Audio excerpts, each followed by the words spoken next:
हृदय तृषा रोग का निदान। धन्वंतरी जी ने कहा, हे सुश्रुत, अब मैं आपसे हृदय रोग का निदान कहूंगा। हृदय को सामान्यतः सभी रोगों से रुग्ण बनाने वाले प्रतीक दोष वात, पित्त, कफ तथा सन्निपात के साथ कृमि दोष भी है, जिसके कारण हृदय में वातज, पित्तज, कफज, सन्निपातज और कृमिज ये 5 प्रकार के रोग माने गए हैं। वात दोष के कारण वातज हृदय रोगी को अपने हृदय में तीव्र शूल का अनुभव होता है, सुई के चुभने और फटने की सी पीड़ा होती है। दोष के कुप्रभाव से हृदय में उठी हुई असह्य वेदना से व्यथित होकर रोगी रोता रहता है। ये वातज दोष हृदय को विदीर्ण कर देता है। उसके दुष्प्रभाव से शरीर पर शुष्कता छाई रहती है। रोगी दुख सुख की अनुभूति में स्तब्ध अर्थात अवाक बना रहता है। स्वयं में उसे शून्यता की अनुभूति होती है। मन में भ्रम की स्थिति उत्पन्न हो जाती है। अकस्मात उसमें दीनता, शोक, भय, शब्द श्रवण में असहिष्णुता, कंपन, मोह, श्वासरोध तथा अल्प निद्रा के लक्षण भी उत्पन्न हो जाते हैं। पित्त दोष से हृदय रोगी को तृष्णा, थकान, दाह, स्वेद, अम्ल, उद्गार, क्लम अर्थात थकान, अम्ल पित्तात्मक वमन, धूम्र दर्शन और ज्वर होता है। कफजन्य दोष होने से हृदय में स्तब्धता तथा हृदय के अंदर पत्थर के समान भारीपन हो जाता है। इन दोषों के अतिरिक्त ऐसे रोगी को खांसी, अस्थि पीड़ा, थूक, निद्रा, आलस्य, अरुचि और ज्वर का भी उपद्रव होता है। हृदय रोग में जब उपर्युक्त तीनों दोषों के लक्षण शरीर में प्रकट हो उठते हैं तो वो सन्निपातज हृदय रोग हो जाता है। कृमिजन्य हृदय रोग में रोगी के नेत्रों का वर्ण काला हो जाता है। उसके नेत्रों के सामने अंधकार छाया रहता है। उसको हृल्लास, शोथ, खुजलाहट तथा मुंह से कफ आता है। इस रोग में रोगी का हृदय ऐसी असह्य पीड़ा से व्यथित होता है जैसे वो आरे से चीरा जा रहा हो। ये रोग बड़ा भयंकर और शीघ्र प्राणघातक होता है, इसलिए इस रोग की शीघ्र चिकित्सा करनी चाहिए। वात, पित्त, कफ, सन्निपात, रसक्षय तथा बल की अल्पता और उपसर्ग, इस प्रकार तृषा अर्थात तृष्णा या तृषा रोग 6 प्रकार का होता है। उनके नाम है वातज, पित्तज, कफज, सन्निपातज, बल, क्षयज तथा उपसर्गज। इस प्रकार के सब तृषा रोगों का मुख्य कारण तो वात पित्त सम्मिश्र दोषों में विद्यमान रहता है। इन दोषों के द्वारा रोगी के शरीर की धातु का शोषण होने से चक्कर, कंपन, ताप, हृद्दाह, मोह तथा मूर्छा का उपद्रव होता है। इस रोग में जिह्वा के मूल भाग, कंठ और तालु में संचार करने वाली जलवाही शिराओं को शुष्क बनाकर तृष्णा उत्पन्न होती है। इस तृषा रोग में मुखशोष, जल से अतृप्ति, अन्न के प्रति घृणा, स्वरभंग तथा कंठ, ओष्ठ, तालु की कर्कशता के कारण जिह्वा निकालने में रोगी को कष्ट होता है। वो असह्य वेदना के कारण प्रलाप करता है। उसका चित्त स्थिर नहीं रहता तथा मन में अनेक प्रकार के उद्गार उठते हैं। वायु प्रकोप के कारण उत्पन्न तृषा से शरीर में क्रूशता और दीनता आ जाती है। सिर में शंखोद्भेद, असह्य पीड़ा और भ्रम उत्पन्न होता है। पित्त दोष के कारण तृषा रोगी गंध ज्ञान की क्षमता से रहित, श्रवण शक्ति से निर्बल, निद्राहीन तथा अन्य शारीरिक क्षमताओं के ह्रासोन्मुख होने से बलहीन हो जाता है।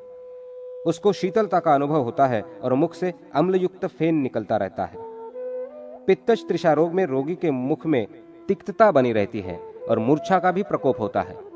रोगी के नेत्र रक्तवर्ण के हो जाते हैं। उसके मुख में निरंतर शुष्कता बनी रहती है। शरीर में दाह रहता है और मुंह से अत्यंत धुमायित वायु छूटती है। कफज तृषा रोग में वायु प्रकुपित हो उठती है। उसके कुप्रभाव से अंतस्थ स्त्रोत कफयुक्त हो जाता है और उसके बाद वो उसमें पंखवत सूख जाता है। उसका कंठ भाग कांटों से चुभते हुए के समान व्यथित होता है। रोगी में निद्रा छाई रहती है और उसका मुख सदैव मधुर बना रहता है। ऐसा रोगी पेट फूलने, सिर पीड़ा, जड़ता, शुष्कता, वमन, अरुचि, आलस्य तथा अग्निमांद के दोष से युक्त रहता है। जिस तृषा रोग में तीनों दोषों के मिले हुए लक्षण पाए जाते हैं वो त्रिदोष से उत्पन्न होती है। इस रोग में आव की उत्पत्ति के कारण रक्तवाही स्त्रोत का अवरोध होता है, जिसके कुप्रभाव से वात पित्त का दोष शरीर में उत्पन्न हो जाता है। उससे रोगी के शरीर में उष्णता बढ़ जाती है, जिसके कारण शीतल जल प्राप्त करने की अभिलाषिणी तृष्णा का प्रादुर्भाव होता है, अर्थात रोगी इस काल में प्यास से बेचैन हो उठता है। उसी उष्णता के कारण शरीर में प्रविष्ट हुआ जल जब ऊपरी कोष्ठ में जाता है तब उसे पित्तजा नामक तृष्णा की उत्पत्ति होती है। अत्यधिक जल पीने से जो तृष्णा शांत नहीं होती अपितु तीव्र गति से बढ़ती ही जाती है, वो शरीर के स्निग्ध अंशों को जला देने वाली होती है। उसको स्नेह पाकजा अथवा पित्तजा नाम की तृष्णा कहा गया है। स्निग्ध, कटु, अम्ल, तथा लवण रस संश्लिष्ट भोजन करने से कफोद्भव तृष्णा का जन्म होता है। जब तृष्णा शरीर के रस को विनिष्ट करने वाले उपर्युक्त लक्षण से समन्वित हो जाती है, तब वो क्षयात्मिका तृष्णा कहलाती है। जो शोष, मोह, ज्वर आदि अन्य दीर्घ काल तक रहने वाले रोगों के कारण शरीर में तीव्र तृष्णा उत्पन्न होती है, उसे उपसर्गात्मिका तृष्णा के नाम से स्वीकार किया गया है। मदात्यय निदान। धन्वंतरी जी ने कहा, हे सुश्रुत, अब मैं प्राचीन मुनियों के द्वारा प्रतिपादित मदाधिक्य के निदान को कहता हूं। मद्य, तीक्ष्ण, उष्ण, रुक्ष, सूक्ष्म, अम्ल, व्यवायी, आशुकारी, लघु, विकाशी तथा विशद होता है। ओज इसके विपरीत होता है, अर्थात ओज मंद, शीत, मधुर, सांद्र, स्निग्ध, स्थूल, चिरकारी, गुरु और पिच्छल होता है। तीक्ष्णादि रस 10 मध्य में होता है और यही गुण विष में भी होते हैं, जो प्राणियों के चित्त में हलचल मचाने वाले तथा प्राणघातक होते हैं। प्रथम मध्य में मद्य अपने तीक्ष्णादि 10 गुणों से ओज के मंदादि 10 गुणों को संक्षोभित करके चित्त में विकार उत्पन्न कर देता है। दूसरा मद प्रमाद का स्थान है। इसमें दुष्ट विकल्पों से उपहत मनुष्य कर्तव्य से अज्ञान होकर मध्य के द्वितीय वेग को अधिक सुखकर मानता है। रजोगुणी या तमोगुणी मनुष्य मध्यम और उत्तम की संधि अर्थात द्वितीय और तृतीय मद की मध्यावस्था में पहुंचकर अंकुश रहित मदोन्मत्त निरंकुश हाथी की तरह कुछ भी नहीं करता। ये मध्यावस्था निंदनीय मनुष्यों तथा दुशीलों की भूमि अर्थात एकमात्र मदिरा ही अनेक मुख वाली दुर्गति की आचार्य है। मद की तीसरी अवस्था में पहुंचकर मनुष्य निश्चेष्ट होता हुआ मौन होकर सोया रहता है। वो पापात्मा मरने से भी अधिक बुरी दशा में पहुंच जाता है। मध्य में आसक्त मनुष्य धर्म अधर्म, सुख दुख, मान अपमान, हित अहित, शोक मोह की अनुभूति से रहित हो जाता है। वो शोक मोहादि से समन्वित रहता है। ऐसा प्राणी उन्माद, भ्रम और मूर्छा में सदैव विद्यमान होता है और अंततोगत्वा मिर्गी के रोगी के समान भूमि में गिरकर छटपटाता रहता है। जो व्यक्ति बलवान है, समुचित भोजन करते हैं या यथाशक्ति प्रचुर मात्रा में भोजन करके पचा जाते हैं, उनमें मद नहीं होता है। ये मदात्यय रोग वात, पित्त तथा कफ के प्रकोपित होने के कारण उत्पन्न हुए अन्य सभी दोषों से होता है। इस प्रकार वातिक, पैत्तिक, श्लैष्मिक और सन्निपातिक नाम से ये मदात्यय 4 प्रकार का होता है। मोह, हृदय वेदना, पुरुष भेद, निरंतर तृषा, कफ, पित्त ज्वर, अरुचि, हृदय में विबंधता, अंधकार, खांसी, श्वास, निद्रा न आना, पसीना, विष्टंभता, सूजन, चित्त विभ्रम, स्वप्न दर्शन से घड़बड़ाहट, मना करने पर भी बोलते रहना आदि ये सब मदात्यय के सामान्य लक्षण हैं। पित्तदोष के कारण मदात्यय होने पर प्राणी दाहज्वर, स्वेद, मोह, प्यास, अतिसार और विभ्रम के कारण उपद्रव से ग्रस्त हो जाता है। श्लेष्मज मदात्यय रोग में रोगी वमन, हृल्लास अर्थात धड़कन, निद्रा तथा अग्निमांद्य के कारण उदर की गुरुता के दोष से संत्रस्त रहता है। सन्निपातिक दोष वाले मदात्यय में पूर्व कथित सभी लक्षण उत्पन्न हो जाते हैं। ये सब जानकर जिस प्राणी की अभिरुचि सहसा मद्यपान में हो जाती है, तो उसमें ध्वंसक और शोषक ये वातज व्याधियां हो जाती हैं। ये कष्ट साध्य होती हैं और विशेषकर दुर्बल मनुष्य को होती हैं। ध्वंसक में कफ की प्रवृत्ति, कंठ शोष, अति निद्रा, शब्द का न सहना होते हैं। विक्षय अर्थात शोषक रोग में चित्त विक्षेप, अंग में पीड़ा, हृदय तथा कंठ में रोग, सम्मोह, खांसी, तृष्णा, वमन तथा ज्वर होते हैं। अतः जो व्यक्ति जितेंद्रिय हो, वो इन सभी बातों पर विधिवत पहले विचार करे, तदनंतर वो मद्य के दोष से अपने को दूर करे। इसी में उसका कल्याण है। मद्य से दूर रहने वाला शारीरिक तथा उन्माद आदि मानसिक विकारों से कभी कष्ट नहीं पाता है। रजोगुण, तमोगुण की प्रधानता वाले मोहजन्य दोष तथा असंयमित आहार करने वाले प्राणी को मद, मूर्छा और संन्यास नाम के 3 प्रकार के रोग होते हैं। यथा शरीर में इनका प्रकोप होने पर ये तीनों रोग रस, रक्त और चेतना के ही स्त्रोतों के निरोध हो जाने से होते हैं। इनमें मद से मूर्छा और मूर्छा से संन्यास उत्तरोत्तर बलवान होते हैं। मदात्यय रोग मद, वात, पित्त, कफ तथा सन्निपात के दोषों से ही होता है, किंतु रक्त, मद्य और विष के कारण भी ये शरीर में उत्पन्न हो जाता है। शरीर में शक्ति की अनंतता न होने के कारण जब शक्ति क्षीण हो जाती है, तो प्राणी अपनी शक्ति का आभास मात्र करता है। उसकी चित्तवृत्तियां चंचल हो उठती हैं। वो छल कपट के व्यवहार से घिरा रहता है। वातज मध्य से मनुष्य का शरीर रुक्ष, श्याम और अरुण वर्ण का हो जाता है। पित्तज मध्य से प्राणी क्रोधी हो उठता है। उसके शरीर का वर्ण लाल और पीला हो जाता है। वो कलह में अभिरुचि लेता है। कफोत्पादक मदात्यय में रोगी जब सोता है तो उसे स्वप्न दिखाई देते हैं। स्वप्न में असंबद्ध अनर्गल प्रलाप करता है। उसकी चित्तवृत्तियां किसी विशेष ध्यान में एकाग्र होकर अनुरक्त रहती हैं। सभी दोषों के कारण उत्पन्न होने वाले सन्निपात जनित मद में प्राणी का वर्ण रक्त हो जाता है और उसके शरीर में स्तंभन होने लगता है, जिसके कारण उसके अंग अंग शिथिल हो जाते हैं। इस मदात्यय रोग में तो प्राणी के शरीर में पित्त दोष सर्वप्रथम ही प्रकट हो जाता है। उसकी समस्त शारीरिक चेष्टाएं विकृत हो जाती हैं। उसे तृष्णा, स्वरभंग तथा अज्ञान की अवस्था प्राप्त होती है। उसको सद्ज्ञान नहीं रह जाता है। विषज मद में शरीर में कंपन होता है। वो गहन निद्रा में सोता है और उसको इस मदात्यय रोग में अत्यधिक थकान की अनुभूति होती है। मनुष्य को शरीर के अंदर विद्यमान रक्त, मज्जादि में उभरे हुए वात, पित्त तथा कफजनित दोषों के लक्षणों को देखकर यथापेक्षित वातज, पित्तज, कफज या सन्निपातज मदात्यय का निर्धारण करना चाहिए और उसी रोग के अनुसार चिकित्सा भी करनी चाहिए। यथा वातज मदात्यय अर्थात मूर्छा होने पर सामान्यतः रोगी आकाश को लाल, नीला अथवा काला रंग देखता हुआ अपने को अंधकार में पहुंचा हुआ मूर्छित मानता है। शीघ्र मूर्छा टूटने पर वह हृदय की पीड़ा, कंपन तथा भ्रम से संतप्त रहता है। जो व्यक्ति वातिक मदात्यय दोष से ग्रस्त होता है उसे खांसी आती है और कांति पीली एवं लाल रंग की हो जाती है। वह अधिकतर मूर्छा में ही रहता है। पित्तात्मक दोष की सामान्यतः परिणति में रोगी को आकाश, रक्त अथवा पीत वर्ण का प्रतीत होता है और अंत में उसे अंधकार ही अंधकार दिखाई देता है। उस समय उसको विशेष प्रकार का ज्ञान प्राप्त होता है। उसके शरीर से पसीना निकलता है। वो शरीर में उत्पन्न हुए दाह, तृष्णा तथा ताप से पीड़ित हो उठता है। कफ से संश्लिष्ट होने पर रोगी को एक छिन्न भिन्न होती हुई नीली पीली आभा दिखाई देती है। उसके लाल, पीले और नीले नेत्रों में व्याकुलता छाई रहती है।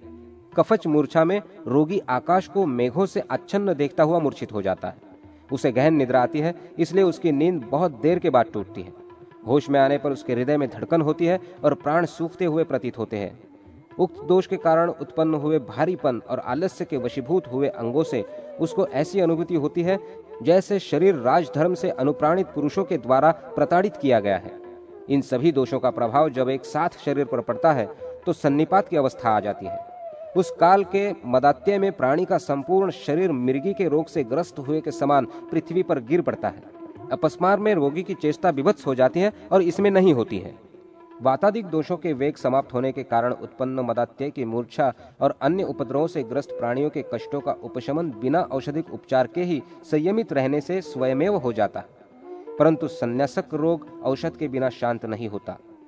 इस मदात्यय काल में वाचिक, शारीरिक तथा मानसिक चेष्टाओं के दबाव में निर्बल प्राणी स्वयं प्राणाघात ही करते हैं, जिससे वो मरे हुए के समान काष्ठवत हो जाते हैं।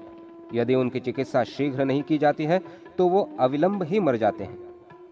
ग्राहादिक हिंसक जलचरों से भरे हुए अथाह जलराशि वाले समुद्र के समान इस संन्यास मदात्यय रोग के सागर में डूब रहे प्राणी की शीघ्र ही रक्षा करनी चाहिए।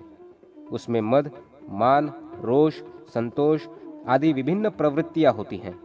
उन्हीं प्रवृत्तियों के द्वारा वो यहाँ वहाँ से उचित और अनुचित का विचार करके यथोपेक्षित कार्य में सामान्य विधि का प्रयोग करता है, किंतु अयुक्तिपूर्वक मद्यपान से प्रभावित दशा में ऐसा संभव नहीं है।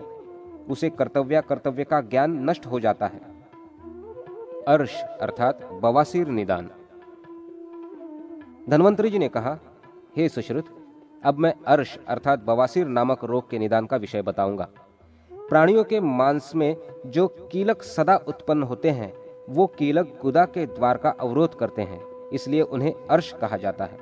वात, पित्त तथा कफजन्य दोष शरीर में स्थित त्वक, मांस और मेदा को दूषित करके अपान वायु के मार्ग में अनेक आकृतियों वाले मांसाकुरों को जन्म देता है। उन अंकुरों को अर्श माना गया है। जो अर्श शरीर के साथ ही उत्पन्न होता है उसे सहज, और जो जन्म लेने के बाद उत्पन्न होता है उसे जन्मांतरोत्थान कहते हैं। इस दृष्टि से अर्श के दो भेद हुए। प्रकारांतर से इसके दो भेद और हैं। एक शुष्क अर्थात वादी बवासीर और दूसरा है स्त्रावी अर्थात खूनी बवासीर। गुदा नामक स्थान का आश्रय लेकर अवस्थित रहने वाले शुष्क अग्रभाग से युक्त परस्पर भिन्न नाड़ियों का स्थान है। गुदा भाग का परिमाण 5.5 अंगुल का होता है। उसी में नीचे की ओर 3.5 अंगुल के भाग में ये रोग स्थित रहते हैं। उनमें एक नाड़ी बालों को जन्म देने वाली शक्ति का संचार करती है और एक नाड़ी आंत के मध्य भाग से होकर नीचे की ओर आती है।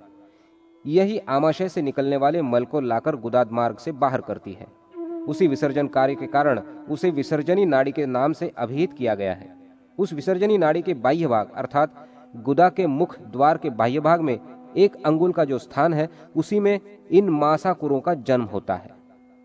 उसके बाद 1.5 अंगुल के परिमाण भाग में गुदौष्ठके पर रोमवती त्वचा है, जिस पर रोम नहीं उत्पन्न होते हैं। वहीं पर संहुत्थ अर्श का कारण विद्यमान रहता है, जो बाल्यकाल में उपतप्त अर्थात संहुत्थ दोष को उत्पन्न करने की सामर्थ्य से युक्त होता है। प्राणियों में इस अर्शरोग का बीज तो माता पिता के कुपथ्य से उत्पन्न होता है। देवताओं के प्रकोपित होने पर तो यही दूसरे रूप में सान्निपातिक दोष का भी बीज बन जाता है। प्राणियों में इस प्रकार के जो कुल अर्थात वंश क्रमागत रोग होते हैं, वो सभी असाध्य माने गए हैं। सहजोत्थ अर्श तो विशेष रूप से देखने में दुस्साध्य, अंतर्मुखी, पांडुवर्ण, सन्निहित और भयंकर उपद्रव मचाने में समर्थ होते हैं। शरीर के वात, पित्त तथा सन्निपातक दोष के अनुसार इनको वातिक, पैत्तिक, श्लेष्मिक, संसर्गज, त्रिदोषज तथा रक्तज रूप में नियोजित किया जा सकता है। अर्थात इन सहजोत्थ अर्श दोष के यही 6 प्रकार हैं। इनमें से शुष्क अर्श वात और कफ से होते हैं और आर्द्र अर्श रक्त एवं पित्त से होते हैं। उसके दोष के प्रकोप का कारण तो पहले ही कहा जा चुका है। इसके अतिरिक्त उदरस्थ अग्निमांद्य तथा मलाधिक्य की एकत्रित अवस्था में अतिशय, अत्यल्प तथा असामयिक जलपान, देश कालादि के विपरीत कठिन और अल्पाहार ग्रहण करने के कारण भी ये उत्पन्न होता है। वस्ती, नेत्र, गले और ओष्ठादि के भागों में घट रगड़ अर्थात घेठा, अधिक शीतल जल के संस्पर्श तथा बैठकर लगाम आदि से साधे जाने वाले वाहन अर्थात अश्वादि वाहन, अश्वा की सवारी करने से भी इस रोग की उत्पत्ति होती है। ये रोग हठात मल मुद्रादि के वेग को धारण करने और निकालने से भी हो सकता है। ज्वर, गुल्म, अतिसार, ग्रहणी रोग, शोथ तथा पांडु रोग के प्रभाव एवं दौर्बल्य कारक आहार आदि के सेवन से अन्य उपद्रव और विषम चेष्टाओं से भी इसका जन्म होता है। स्त्रियों में अपक्व, गर्भपात, गर्भवृद्धि तथा तज्जन्य पीड़ा के कारण इस उपद्रव की उत्पत्ति होती है। इन्हीं सब कारणों से अपान वायु मलस्थान के भाग में कुपित हो जाता है। तदनंतर वो गुदभाग का शुद्ध कार्य करने वाली वलियों में अपना कुप्रभाव छोड़ता हुआ अर्श के उन कीलकों के रूप में जन्म लेता है। इस रोग का पूर्व लक्षण अग्निमांद्य, विष्टभ, पैरों में पीड़ा, पिंडुलिका कष्ट, भ्रम, शरीर में शिथिलता, नेत्र, शोथ, मलभेद तथा मलग्रह है।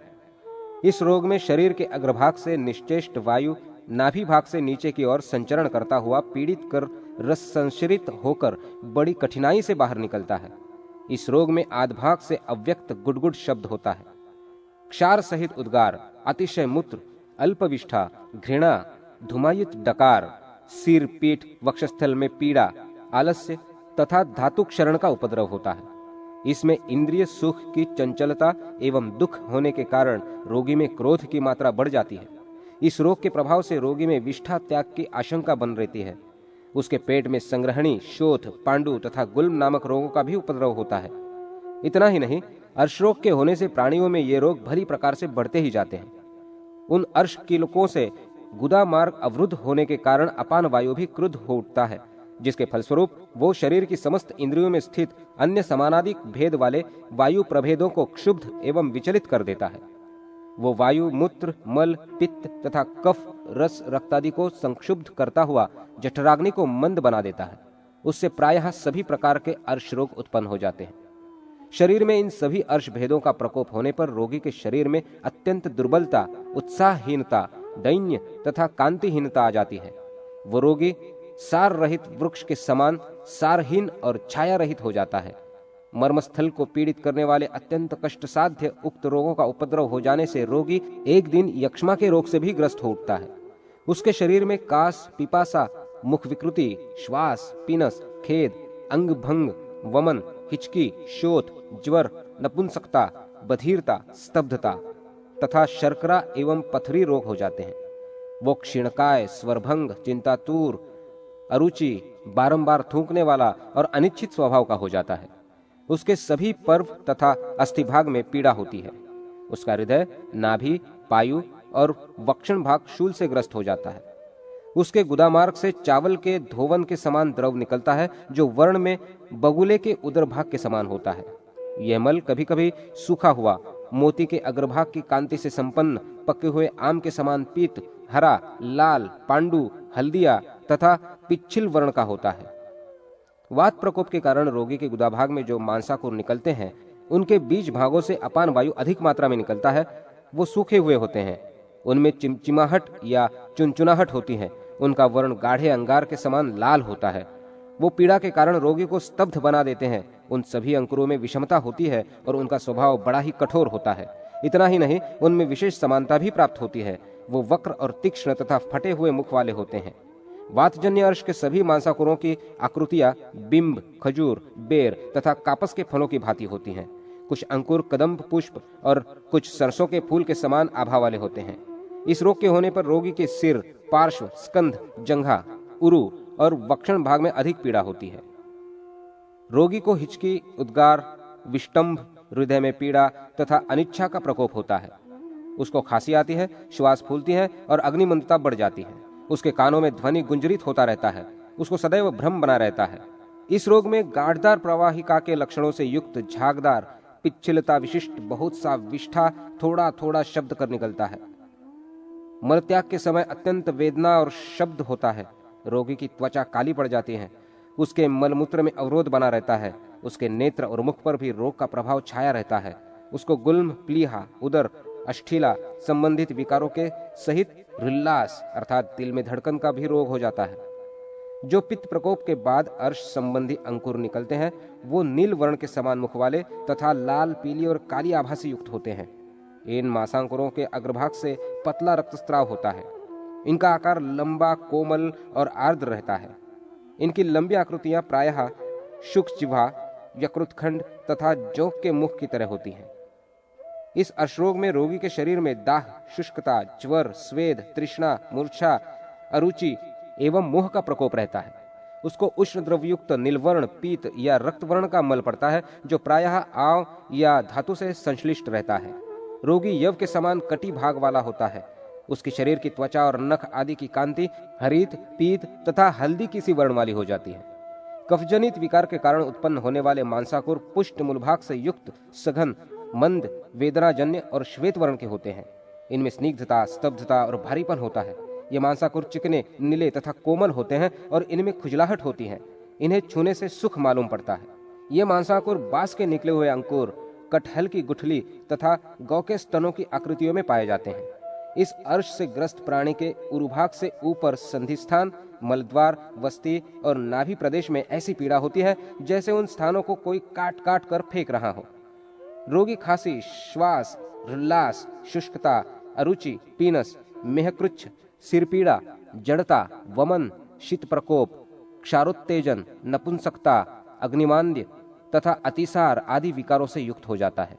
ऐसे रोगी को वसा के समान प्रतीत होने वाले कफ के साथ रक्त मिश्रित मल पड़ता है, किंतु रक्त का स्त्राव नहीं होता और न कष्ट ही होता है। रोगी के चर्म आदि श्वेत तथा स्निग्ध हो जाते हैं। जिन लोगों में इस रोग का त्रिदोषजन्य प्रकोप होता है, उनमें सभी संश्लिष्ट लक्षणों का उपद्रव होता है। रक्ताधिक्य अर्श होने से मांसाकुर के लक्षण पित्तज अर्श के समान ही होते हैं। इसमें रक्त से भरे हुए वट की वरोहक सदृश लाल गुंजा फल और मूंग के समान रक्त होते हैं। उन लाल अंकुरों पर जब गाढ़े मल का दबाव पड़ता है, तब वो अत्यधिक मात्रा में विकृत गाढ़े रक्त का प्रभाव करते हैं। इस समय रोगी को पीड़ा भी अधिक होती है। अधिक मात्रा में रक्त के गिर जाने से रोगी मेढक के समान पीला पड़ जाता है। उस दुर्बलता में उत्पन्न हुए अनेक कष्टों से पीड़ित रहता है। वो वर्ण, बल, उत्साह और ओज सभी से रहित हो जाता है। उसकी इंद्रियां कलुषित हो जाती हैं। मूंग, कोदो, जंबीर अर्थात नींबू, ज्वार, करील और चना का आहार करने से उसके गुदभाग में वायु कुपित हो उठती है और बलपूर्वक वो अधोवर्ती विष्ठादि के स्त्रोतों को अवरुद्ध कर उनके मल मूत्रादि को सुखाकर कष्टप्रद बना देती है। उसके कुप्रभाव से रोगी के कोख, पार्श्व, पीठ और हृदय भाग में भयंकर पीड़ा होती है। पेट में मल के रहने से हृदय में धड़कन होती है और पीड़ा अधिक रहती है। वस्ति भाग में शूल होता है और गंडस्थल में शोथ आ जाता है। शरीर में जब वायु ऊर्ध्वगामी हो जाता है तो उसके कारण रोगी को वमन, अरुचि, ज्वर, हृदय रोग, संग्रहणी, मूत्रदोष, बहरापन, सिर पीड़ा, श्वास, चक्कर, खांसी, पीनस, मनोविकार, तृष्णा, श्वास, पित्त, गुल्म तथा उदरादि के रोग होते हैं। वो सभी वातज रोग हैं। इनका स्वभाव अत्यंत कठोर और कष्टकारी होता है।